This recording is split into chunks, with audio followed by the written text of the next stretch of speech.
Suit up, strap in, warm the tires, and leave on yellow. Time for the MitsuTimes podcast, presented by MitsuTimes.org, the home of the fastest Mitsubishi cars. With your host, Josh.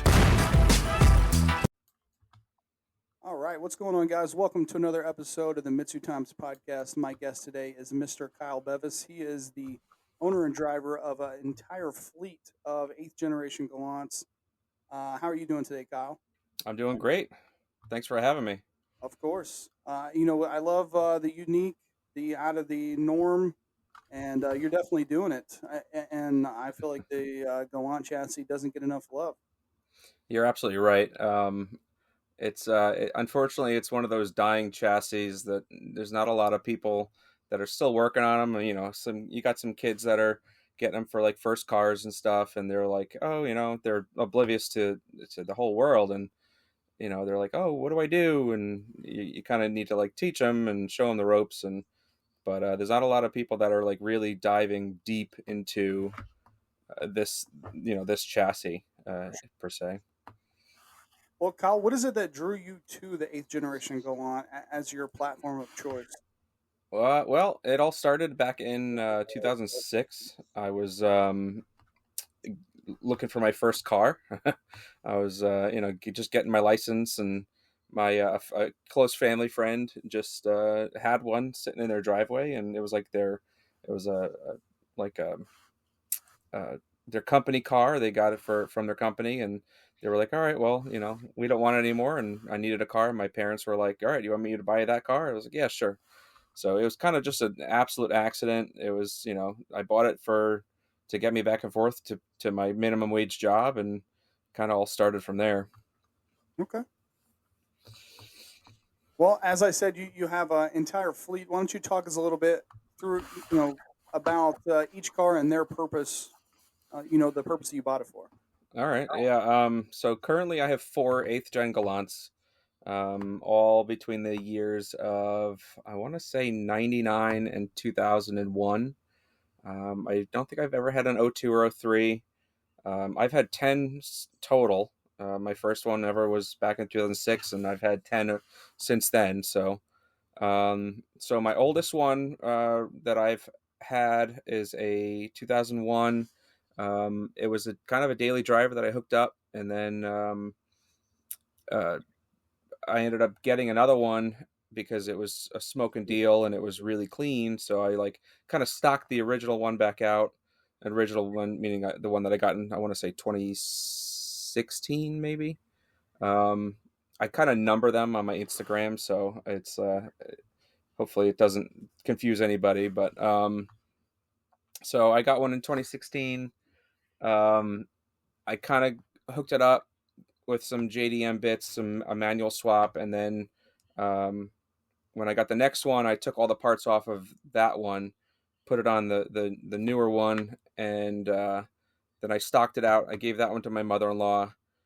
She drove it for a couple of years, put some miles on it, and then she bought a new car, so she gave that back to me.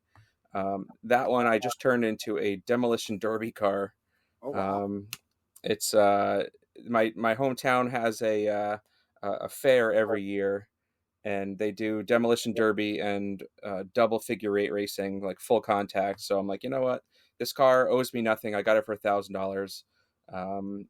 I just wanted to have some fun with it, kind of crash it up, and I just did that last weekend. So the next one that I took all the parts off of, that one, the demo car, is a super low mileage. I got it with 32,000 miles. It's a 2000. Super clean. The kid that I got it from, I was buying parts from him because he had some parts left over, and I was looking at the car. I'm like, oh my God, this thing's so clean. It's, kind of beat up because the kid didn't really know what he was doing when he was working on the car. So he left the wheel loose, broke the studs off. So he dented the rear quarter panel. He didn't secure the front bumper correctly. So like the fenders were all scratched up, and it needed a little bit of love. And he was like, yeah, I think I'm tired of, working on this thing. He's going to get a new car. So I got that one. That is my, I guess you would call it like a Sunday car. I don't drive that one much because it's just, I want to keep the miles low. I think in the 3 years that I've had it, I've probably put maybe 12,000 miles on it. But if my daily's down, I'll drive that to work and stuff like that. Um, while I was looking for more parts for that car, I reached out to a friend of mine and I said, "Hey, you got any coilovers?" And he said, "I actually got an entire car attached to those coilovers." And I said, "All right, well, what's the deal with that?" And he said, "Well, how about this?" He bought the car, coilovers with a fully built Evo engine. And it was like, "You can have the car and uh, I'll buy the coilovers, and as long as you help me pull the motor, the car is yours." And I said, "Okay, that sounds pretty good." Well, I get there and it is a full caged Oh track wow. car. It was, I was like, I couldn't believe that he was telling me that he was going to bring it to the crusher. So, yeah, so that was, no motor, no trans, no interior at all, just a cage and a rolling chassis on coilovers. Um, I ended up fixing that thing up recently to race in the Lemons series. Um, Nice. and so that is currently an endurance car, so a full blown race car. And then um, my 10th and final current one. Um, so that'll make four on hand right now. Is It was a X turbo single overhead cam car. Um, I've been following the build for the longest time. It was owned by a friend, then some kid bought it. This kid was an absolute schmuck.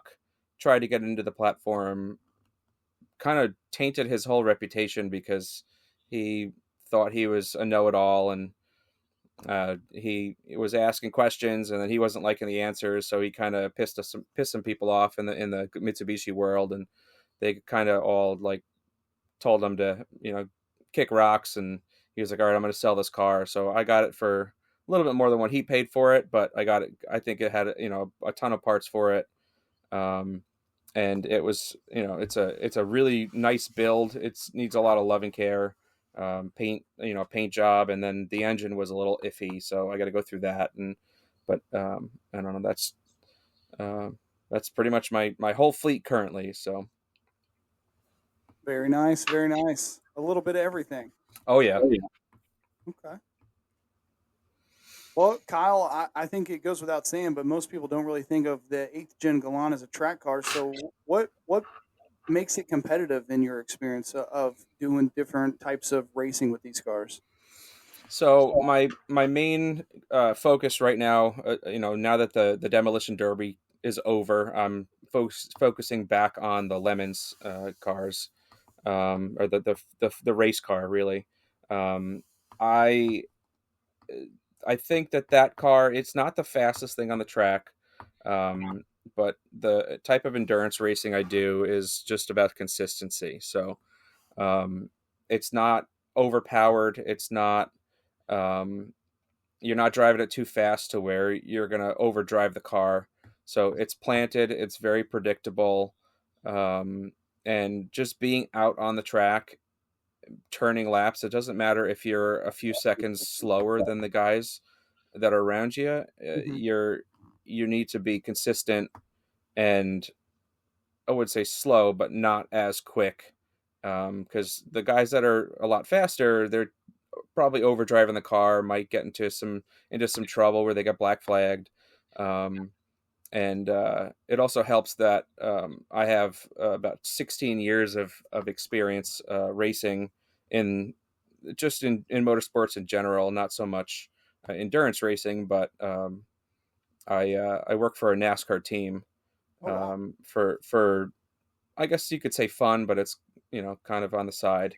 I would call it a second job, but so I have a lot of experience with knowing how to set a car up as far as for to conserve the car really. So yeah, that's pretty much it. Okay. Well, Kyle, do you have like a particular race series, like you talked about the the demo derby and the figure eights, or do you just like to go to the open track days, kind of like you do with your circuit racing Galant? Yeah, so the main race that I set the car up for was a Lemons series. So it's the Mhm. 24 hours of Lemons. Um, it's everybody's like, oh my god, you raced the car for 24 hours straight. Unfortunately, no. Noise ordinances at the tracks that I race at, you can't race it at night, or before a certain time on Sundays, stuff like that. So on a full race weekend, you could technically drive the car for about 6 hours on a Friday, and then 9 hours on Saturday, and then 5 hours on Sunday. So it equals to 14 hours of actual race time. Um, Other series that I could do with the same car is like Chump, or it used to be called Chump Car. It's Champ Car now. I don't really know why they changed it. Hmm. And then there's a lot of the guys that race in the Lemons series do a lot of bracket GP stuff. So um, you could be on the track at the same time as Corvettes and Porsches, and depending on what class you're in, you have a max, or a slowest, or the fastest time for your lap, and then you can't go faster than that. And in theory, the faster cars will start with um, like negative laps, and then they kind of have to catch back up to you. So let's just say a Porsche that you're racing against has negative 40 laps, and you race against them, and they have to pass you 40 times by the end in order to win. So yeah, that's the type of racing I like to do. Okay. Um, it's it's more of a challenge than just going. I mean, I don't want to knock drag racing or anything like that, because I respect any form of motorsports, but it's a whole different ball game when it comes to drag racing, or autocross, or circle track, or whatever else it is. It brings a whole new tire conservation is huge. You got to keep your fuel mileage down, and you got to, but you still got to be quick. So it's like, you know a lot of um a lot of factors go into play. Sure. I mean, you hear people all the time talk about, tire conservation sometimes is more important than, actual speed itself. Yeah, exactly. Yeah. All right, Kyle. So, as far as I'm aware, in the States, we either got the 4G64 or the 6G72 and the 8th Gen Galant. Is there one that you prefer over the other? uh Out of all 10 Galants I've ever owned, every single one has been a four-cylinder. Okay. um my first one ever, I eventually put a 4G63 in, out of an Evo 6. Imported that back in, I want to say 2010 or 2011, and I put that in, got it running, and then got engaged. Needed to pay for a wedding, and so I parted that car out and sent that to the crusher, unfortunately. But um, so the whole purpose of of Lemons is, it's the 24 hours of Lemons. You're trying to drive a $500 car. Um, Obviously, in Lemon's Series I's, Galant is for sure a $500 car. Hmm. But the 4G64 is just, as it comes from the factory, it's just so gutless. Obviously, you need some kind of forced induction for it to actually wake itself up. But so I wanted to start with something that was a little bit more. So I ended up getting um, an Eclipse, and I swapped in a V6 manual into my race car, into the Lemons car. So that was a huge, huge hurdle, just in order to be competitive, because um, I didn't want to start with 140 horsepower at the crank stock, let alone 20 years later. I don't even know what it would dyno at, probably less than 100 horsepower.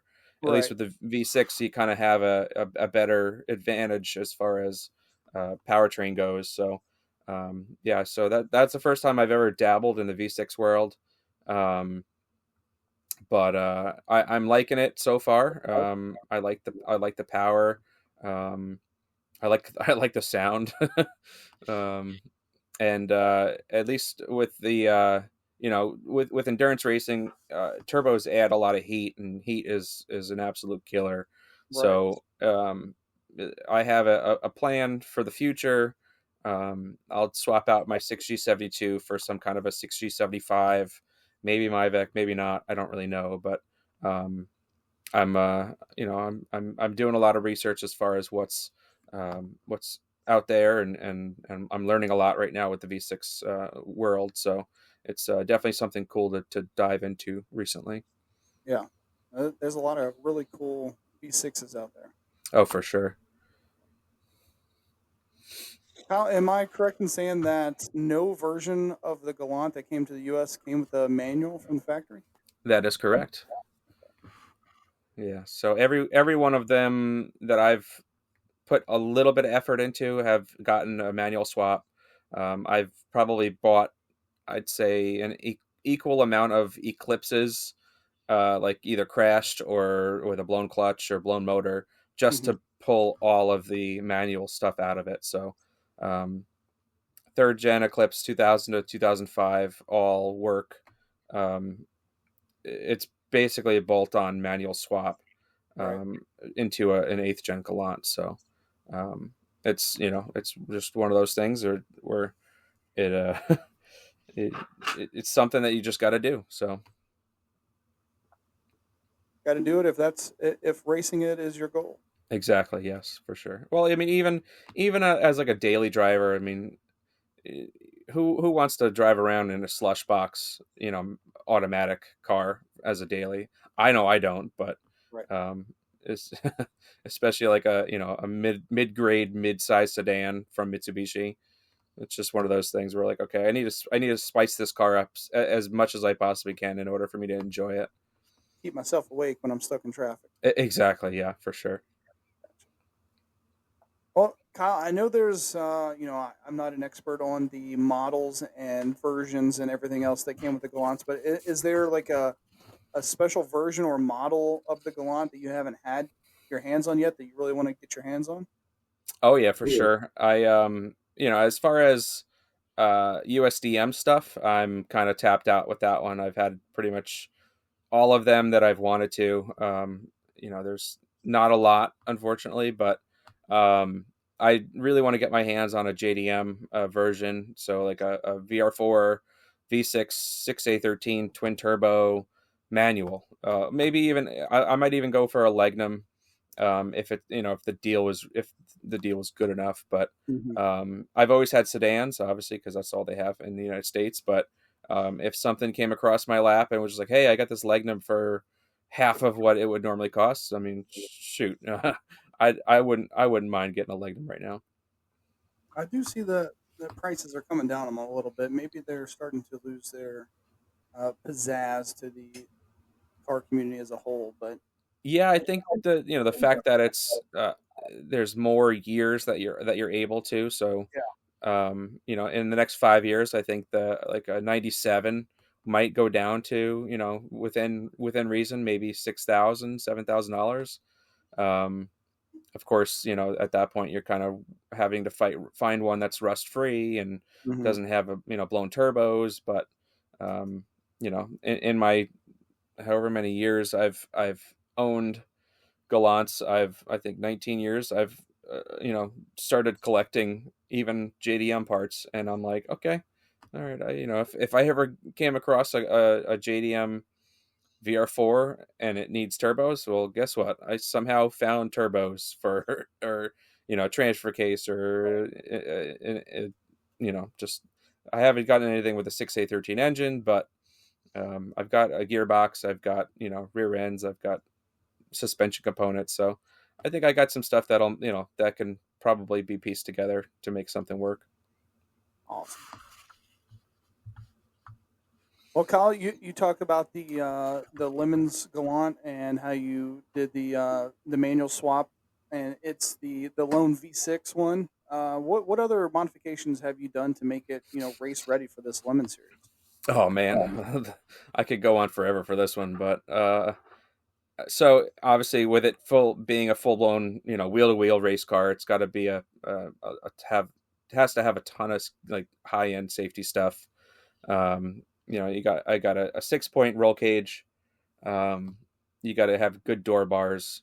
You need a full containment seat. I mean, you don't need one, but felt more comfortable having a full containment seat. You need a 6-point racing harness, fire suppression system. So if there's a fire in the car in the engine bay, you pull a lever and a fire extinguisher basically just puts that out.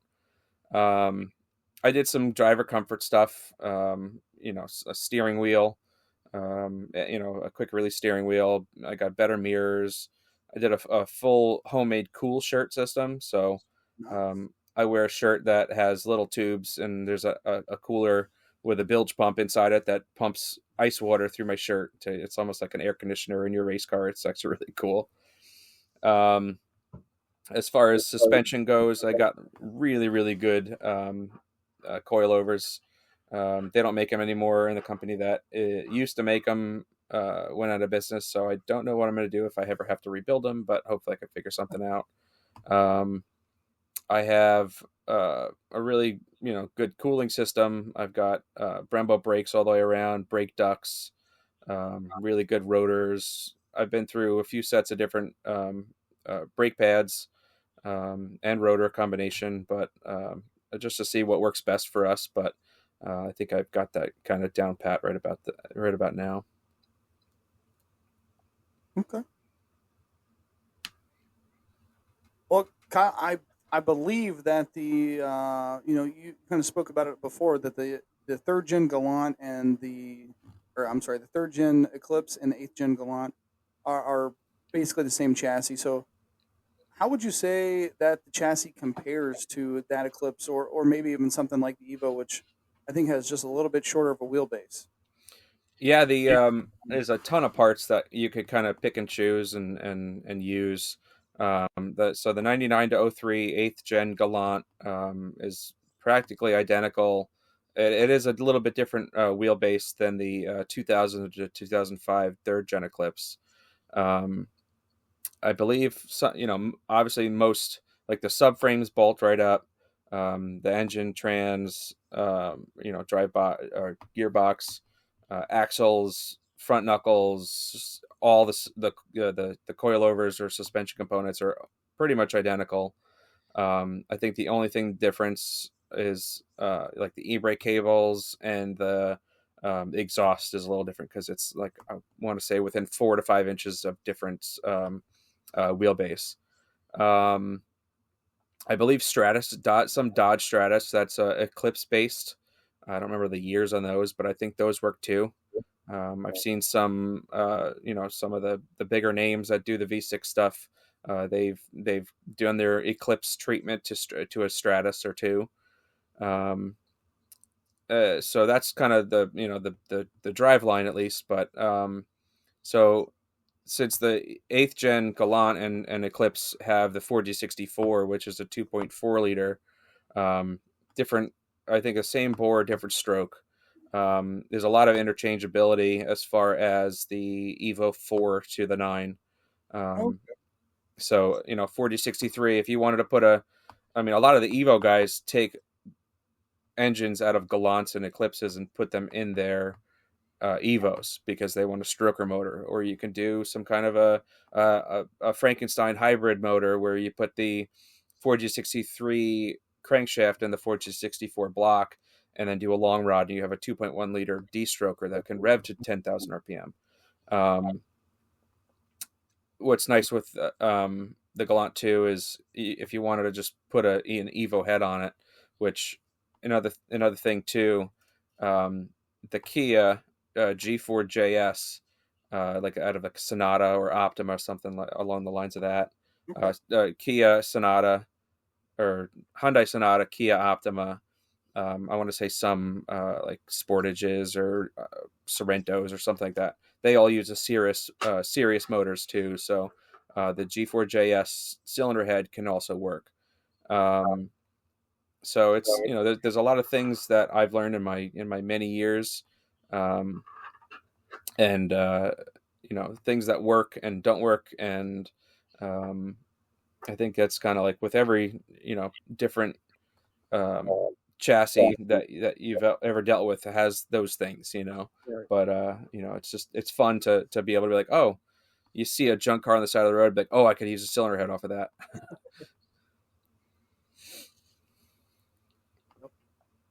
Yeah, I know that there were some early Hyundais that come with 4G63s, and sometimes you see 2G Eclipses or 1G Eclipses with the Hyundai valve cover. That's always neat Oh yeah, how for sure. it's, kind of switch over. Yeah, definitely. So, Kyle, you talk about that your background is, dialing in chassis, and you're pretty good at that part. What's been the most challenging part about, getting the suspension for this Galant just right for the types of racing that you do?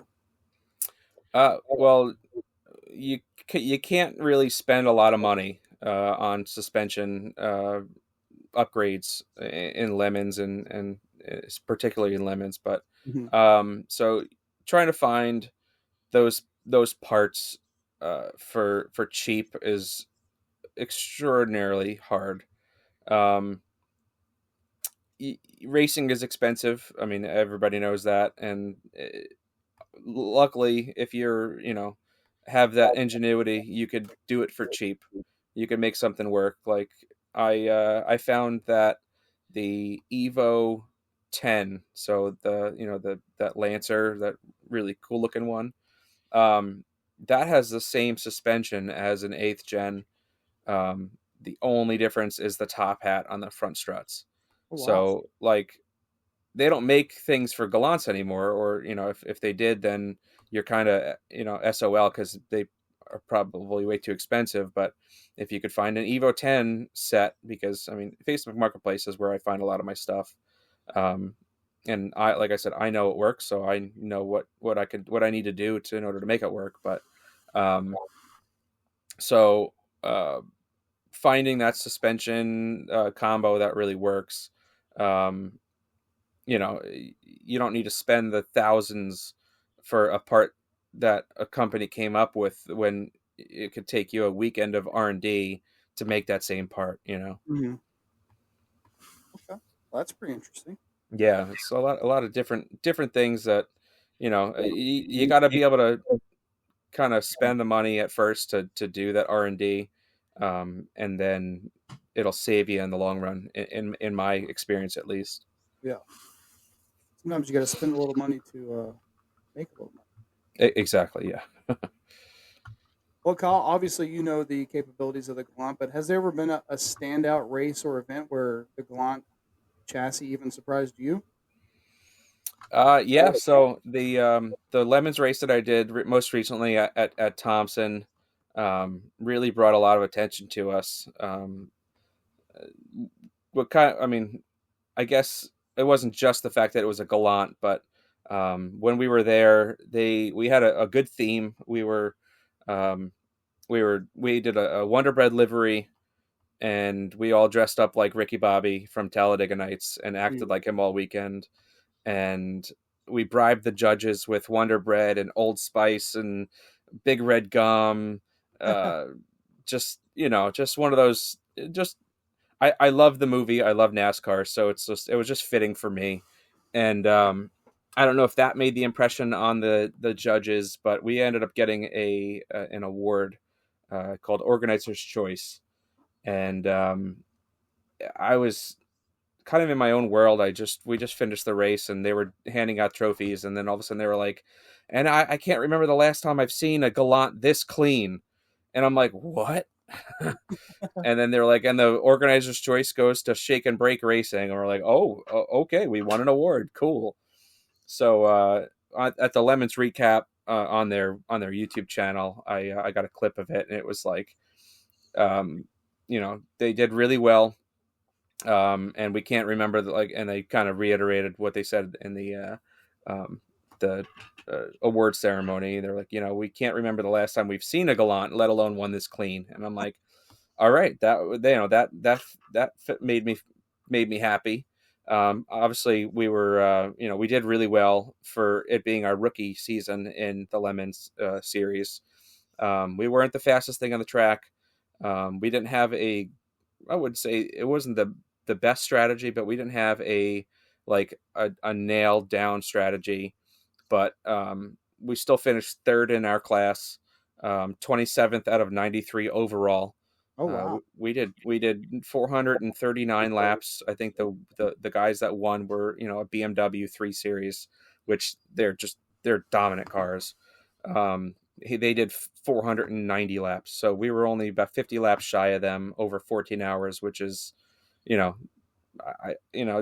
looking back at it, we look at our strategy. All right, we could tweak this, we could tweak that. I think our next Lemons race is going to be one for the record books. I think we're going for the overall win, even though we're not the fastest thing on the track. So, like I said, it's a lot of strategy, but the fact that we did it in a Galant is really really impressing a lot of people. So, Yeah, that's really exciting. yeah. So where's the next one going to take place? I'm not too sure. I think next year we're probably going to do all the Northeast ones. Okay. We might take it down to North Carolina and do one of the Lemons races there. We might go to West Virginia. We're definitely going to do New Jersey Motorsports Park, and we're also definitely going to do Thompson, obviously, because that's my hometown track. So, and then after that, we'll do the New Hampshire Motor Speedway up in Loudon, New Hampshire. We'll do that one too. And then I want to do some, sprinkle in some either Champ Car or some kind of endurance type racing. I think Champ Car does a 12-hour race at Thompson, which I like. I like that track a lot. Like I said, it's my home track, and so we'll definitely be there. And I think I'll probably end up doing. I'll definitely do a bracket GP. And what else am I going to be doing? Oh, hi, Tope. Shoot, sorry, I lost my train of thought. You're good. My dog just came running down here to my office. So bracket GP, and I guess that's it for now. We'll see. Okay.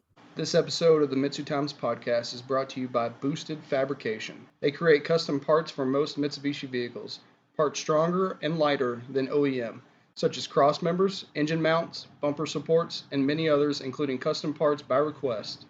Boosted Fabrication builds all parts to order using only high-quality materials, bonded together with expert precision, and finished to not only last, but to look good doing it.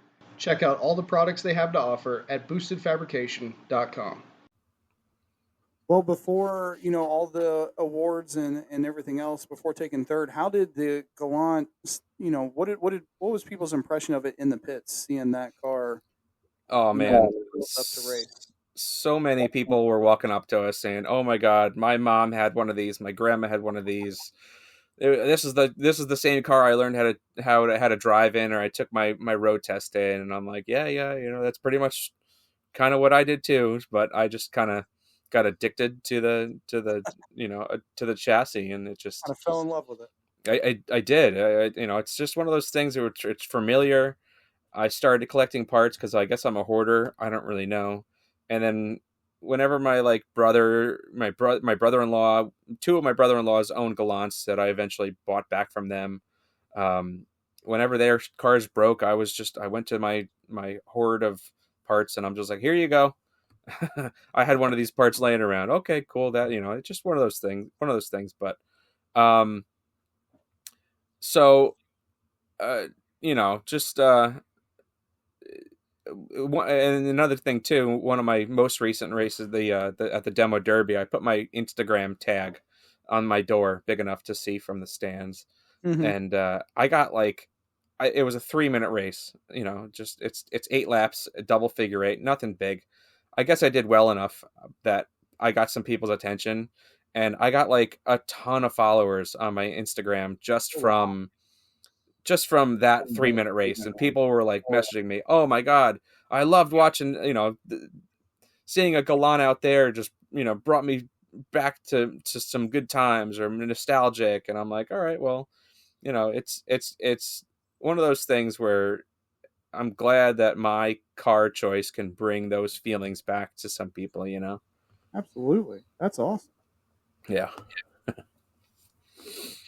So would you say that the the Organizer's Choice Award was probably your proudest moment with one of these cars, or is there something else that stands out in your mind as your top proudest moment? Uh, I mean, I wouldn't say that was the top one. I think finishing the race in one piece without like breaking the car was Yeah. probably my most proud accomplishment. It Okay. almost brought tears to my eyes on the cool down lap because I'm like, wow, you know, Right. 3 months ago, this car was literally a rolling shell. It had green moss all over it.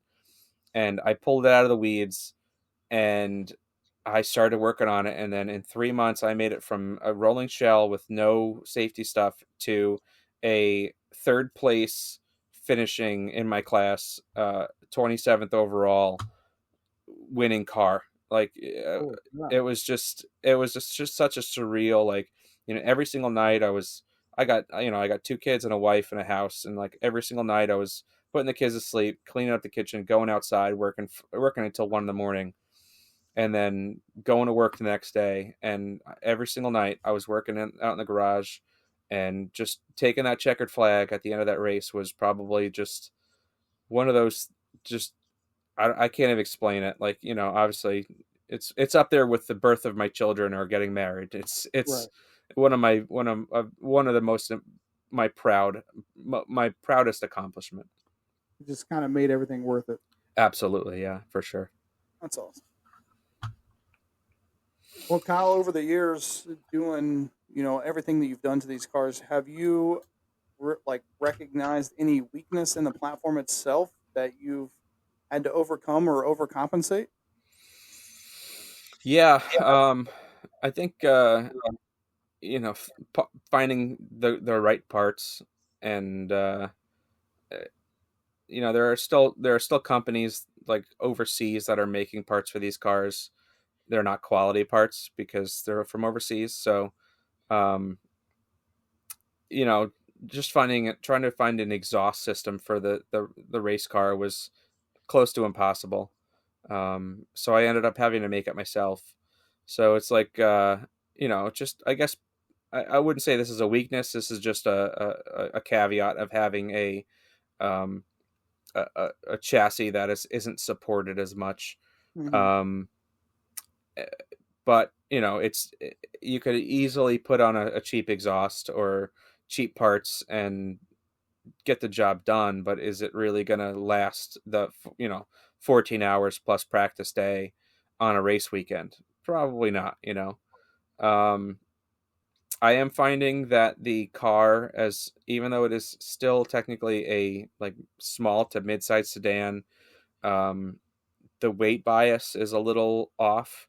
I have a lot of nose weight. Like I said, working on a NASCAR team, um, we're so used to being able to kind of put weight where you need it, and to Hmm. to get the car to handle exactly, because these are the cars that I work on are purpose built chassis. So um, I I found it hard to be able to uh, go lightweight with these cars, because it's a circuit track car. Drag cars, you could put all the weight on the nose, and that's what these Honda boys do. They're 400 pounds across the rear tires, but I got 2,000 pounds across my nose on a 3,000 pound car. That's that's very difficult to race on turns. So For sure. I've been having to figure out how to get some of the weight further back, so I don't have as much nose weight, so I can have a better handling race car. I think that's why those BMWs are so fast on the circuit tracks, is because they're very balanced.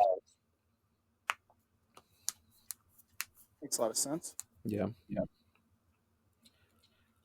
So, Kyle, you kind of touched on it already, but obviously, parts availability is an issue for the Galants as a whole. Is it just the lack of aftermarket support, or have you found that also, the OEM backlog has also depleted? Yeah, there are some guys that are in the Galant world that are like obsessed with just scouring the internet for OEM parts, Hmm. and anytime they find something that's like, okay, I could make some money off of this, they scoop it up, try to sell it for a profit. It's kind of, unfortunate, but it is what it is. They got to make their money somehow. But um, I mean, yeah, parts are just becoming almost non-existent. Like you go to a junkyard and you're like, all right, I need a part for a Galant. They're like, a what?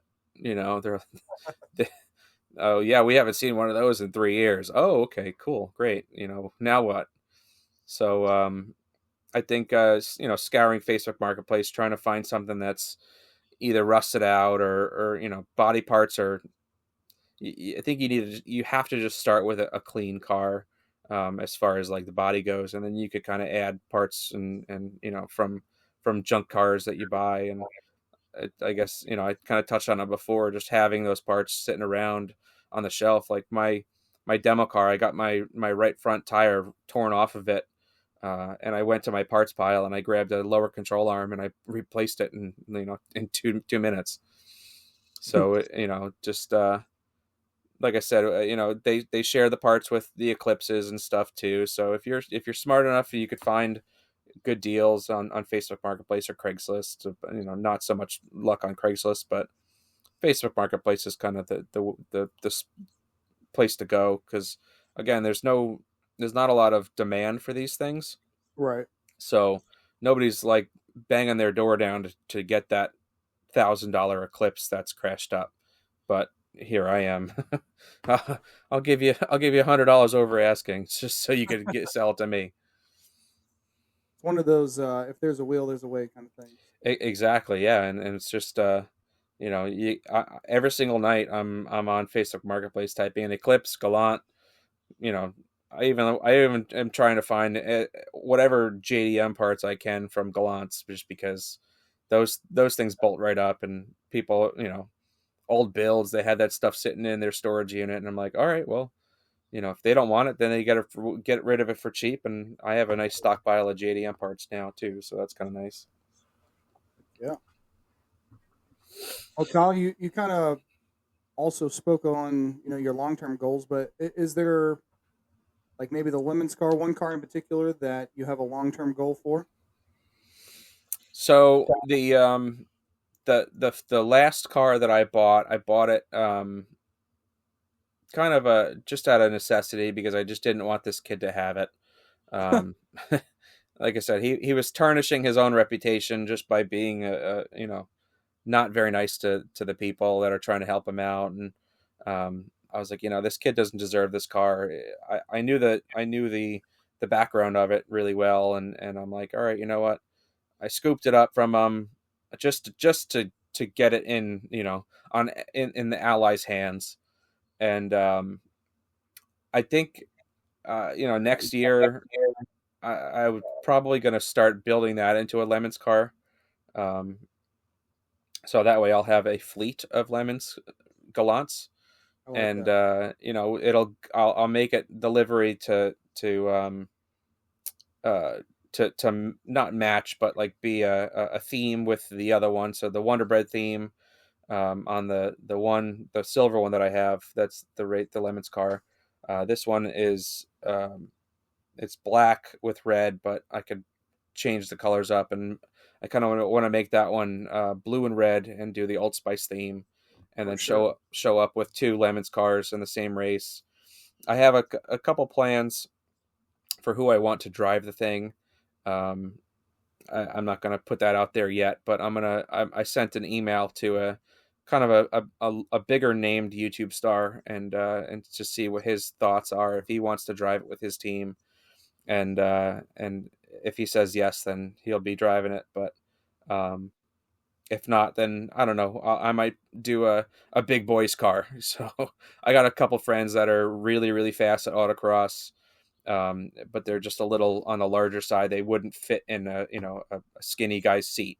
So the full containment seat is kind of it's kind of small, but um, I would get one that's big boy friendly, and they would be able to fit in that car and be like, all right, we have the big guys versus the little guys. Let's see who does the best. But but yeah, I think just getting my getting that car set up for Lemons is probably my long term goal. Um, aside from building wise, I would like to get at least a class win in Lemons in my car that I'm driving. I think with a good strategy, at least um, I've already come up with the strategy and everything. I think we can easily win our class next year. And if all goes well, if I got a better tire under it, and we run the laps that I really want to run with and we have good pit stops and good, no car, nothing breaking or no spin outs, no black flags, we could probably contend for an overall win. So Definitely hope that happens. I also hope to see a picture of those two Gallants doing the shake and bake. oh yeah, exactly. That's we I think we in our interview we were like, when we won the award, I was like, what do we do with our hands? Just kind of like that. And they mentioned that in that Lemons recap video too. So it was really cool. Hell yeah. Well, Kyle, let's say you hit the lottery, money's no longer an issue. What does your dream Galant build look like?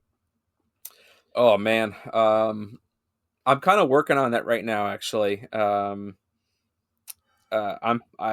like I said, I've collected a million parts. I've got turbo parts, I've got transmissions, I've got transfer cases, I've got, you name it. I could probably put something together right now, it would work. I just don't want to butcher up my I don't want to butcher up my super low mileage car um, just yet. But I think eventually I'll, you know, get get a 4G64 fully built, which I have all the parts to do. Dual overhead cam, all wheel drive, just big turbo, something that I could, bring to a car show and they'll be like, oh, this is a legitimate, like, one-off build. Right. I This mean, is some. go ahead. I was just gonna say this is something special.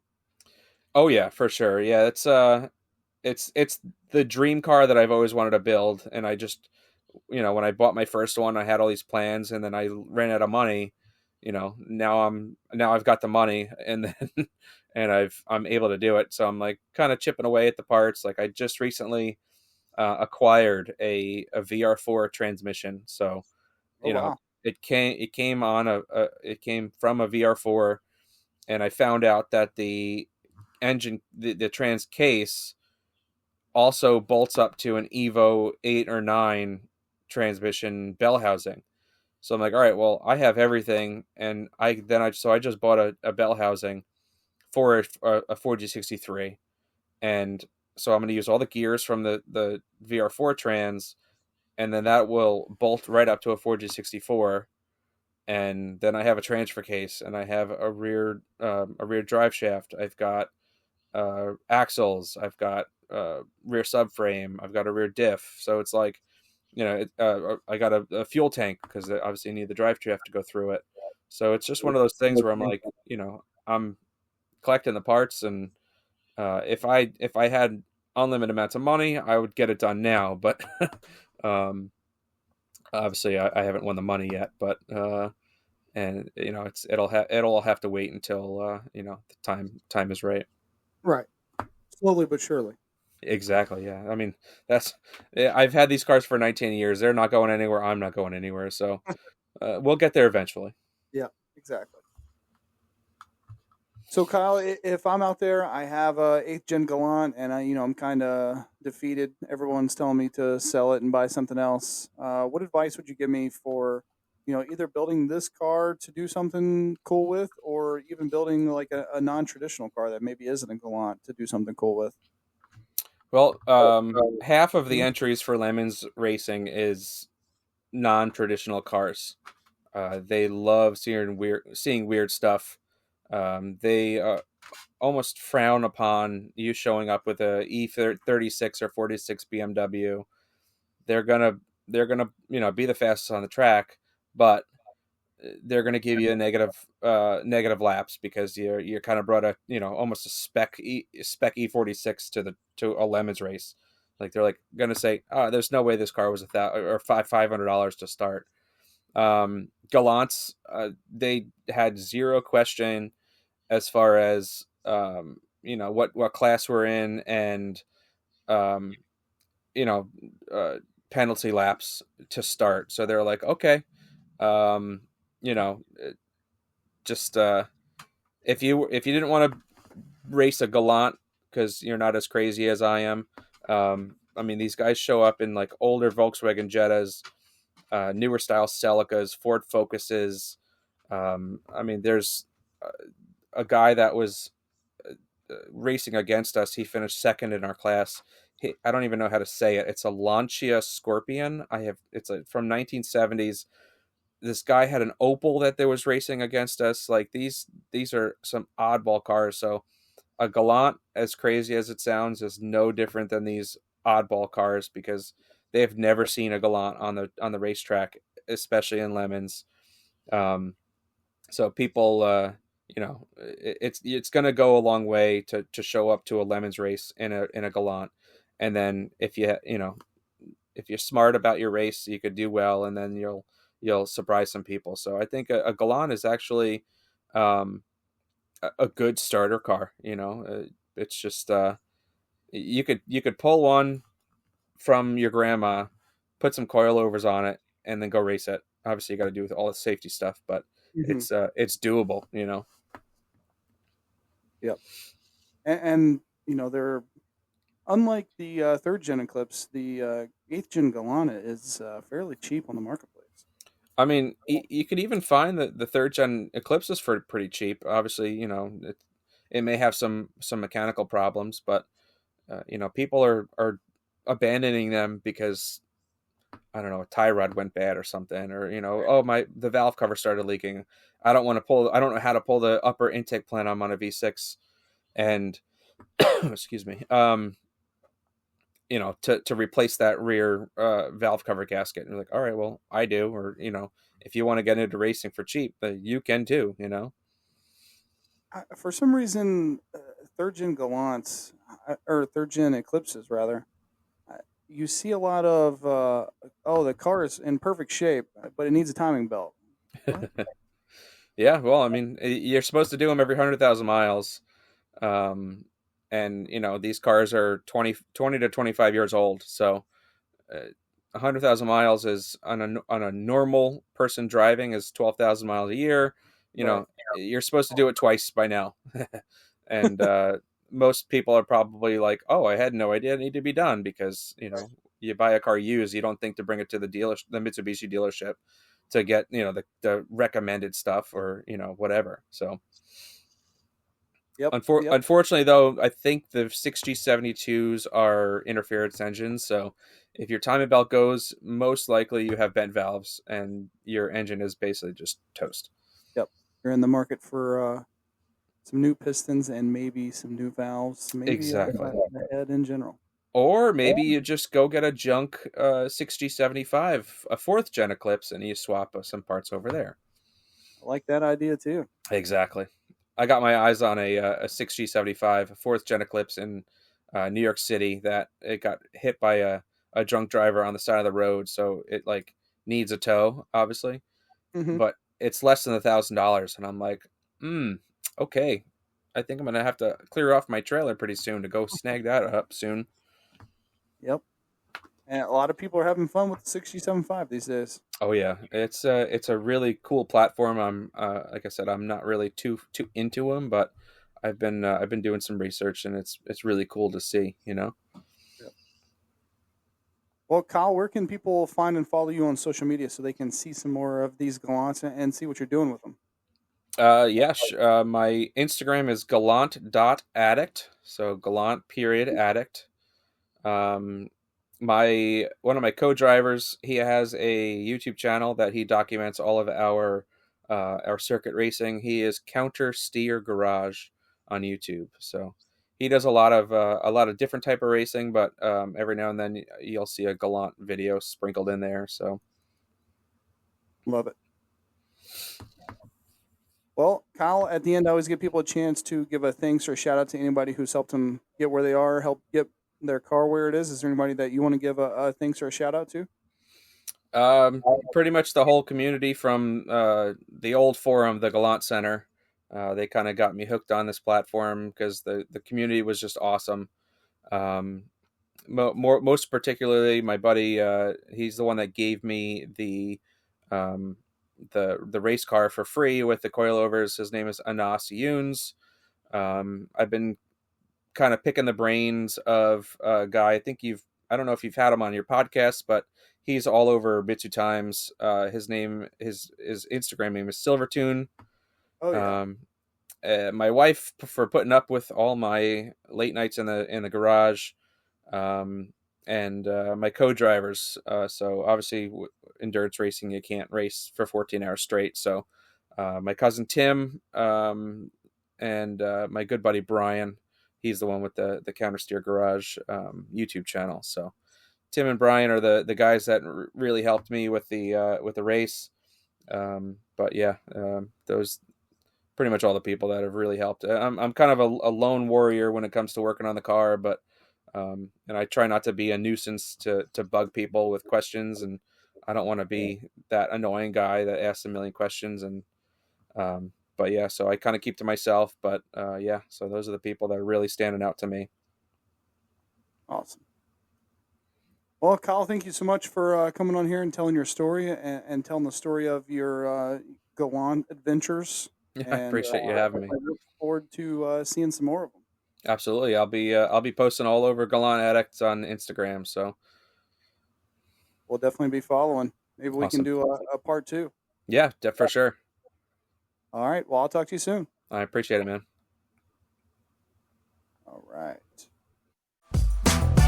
Thank you for listening to the MitsuTimes podcast. Check out our Instagram and Facebook for daily updates. Get added to our list by going to MitsuTimes.org and clicking Submit a Slip. Thank you to all of our sponsors.